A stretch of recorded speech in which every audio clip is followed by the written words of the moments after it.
का अमृत महोत्सव।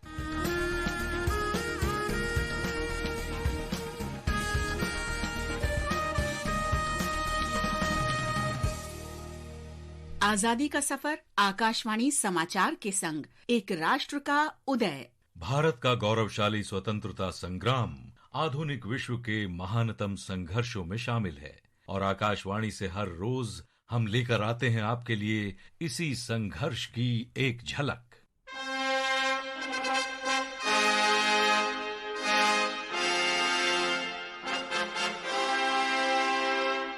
2 अगस्त 1858 को भारत सरकार अधिनियम को शाही सहमति प्राप्त हुई। जब 1857 में स्वतंत्रता का पहला युद्ध हुआ तो इंग्लैंड में कंपनी शासन के विरुद्ध कड़वाहट चरम पर पहुंच गई थी। इसने ब्रिटिश सरकार के लिए झटके का काम किया। ब्रिटेन में ईस्ट इंडिया कंपनी के विरुद्ध व्यापक आक्रोश था क्योंकि 1857 की क्रांति के लिए कंपनी की नीतियों को दोषी ठहराया गया। युद्ध के डर ने अंततः ब्रिटिश ताज को भारत का प्रशासन अपने हाथों में लेने के लिए विवश कर दिया।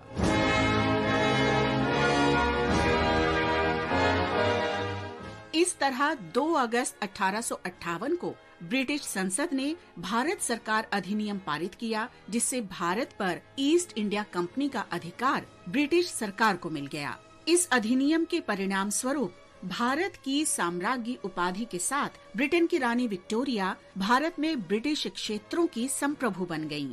ये अधिनियम अगला भारत सरकार अधिनियम 1919 आने तक सबसे लंबे समय तक प्रशासन की आधारशिला बना रहा। हम स्वतंत्रता सेनानी पिंगली वेंकैया को भी याद कर रहे हैं। उनका जन्म 2 अगस्त 1876 को आंध्र प्रदेश के कृष्णा जिले में हुआ था। वे विजयवाड़ा में गांधी जी से मिले और उन्हें झंडे के विभिन्न डिजाइनों के साथ अपना प्रकाशन दिखाया। राष्ट्रीय ध्वज की आवश्यकता को स्वीकार करते हुए गांधी जी ने तब वेंकैया से 1921 में राष्ट्रीय कांग्रेस की बैठक में नया ध्वज डिजाइन करने के लिए कहा। वेंकैया के डिजाइन किए गए इस ध्वज ने टेम्पलेट के रूप में कार्य किया और उसी के आधार पर हमारा राष्ट्रीय ध्वज विकसित हुआ। सदा शक्ति सरसाने वाला, वीरों को वर्षाने वाला। 2009 में उनकी याद में एक डाक टिकट भी जारी किया गया।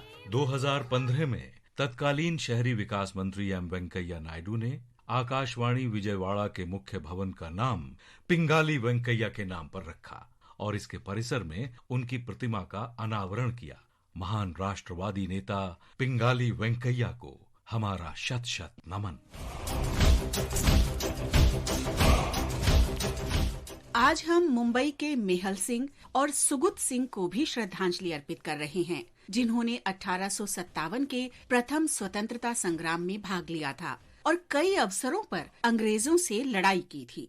उन्होंने विद्रोहियों के समूह को भी संगठित किया, उन्हें वित्तीय सहायता प्रदान की और उन्हें ब्रिटिश प्रतिष्ठानों पर हमला करने और हथियार खरीदने के लिए अंग्रेजों की संपत्तियों को जब्त करने के लिए प्रेरित किया। मेहल सिंह और सुगुत सिंह को एक कार्रवाई के दौरान कंपनी के सैनिकों ने पकड़ लिया। उन पर अंग्रेजों से विद्रोह करने और विद्रोह के लिए उकसाने का मुकदमा चलाया गया था और लोहे की बेड़ियों में जकड़कर आजीवन सश्रम कारावास की सजा सुनाई गई और उनकी संपत्तियों को जब्त कर लिया गया। उन्हें मार्च 1859 में बंबई से अंडमान द्वीप समूह ले जाया गया, जहां 2 अगस्त 1859 को कारावास में उनकी मृत्यु हो गई। वीर स्वतंत्रता सेनानियों मेहल सिंह और सुगुत सिंह को हमारा नमन। आज हम स्वतंत्रता सेनानी दयाल को भी याद कर रहे हैं, जिनका जन्म 1914 में उत्तर प्रदेश के प्रयागराज में हुआ था। वे किसान थे। 2 अगस्त 1942 को वे किसानों के प्रति सरकार की नीति के विरोध में शहर में किसानों के जुलूस में शामिल हुए। जुलूस पर पुलिस की गोलीबारी में उन्हें गोली लगने से गंभीर चोटें आईं और उसी दिन उनकी मृत्यु हो गई। बहादुर शहीद दयाल को हमारा नमन। आज बस इतना ही। इसके साथ ही आजादी का सफर आकाशवाणी समाचार के संग की आज की कड़ी संपन्न होती है। कल फिर मिलेंगे एक नई कड़ी के साथ।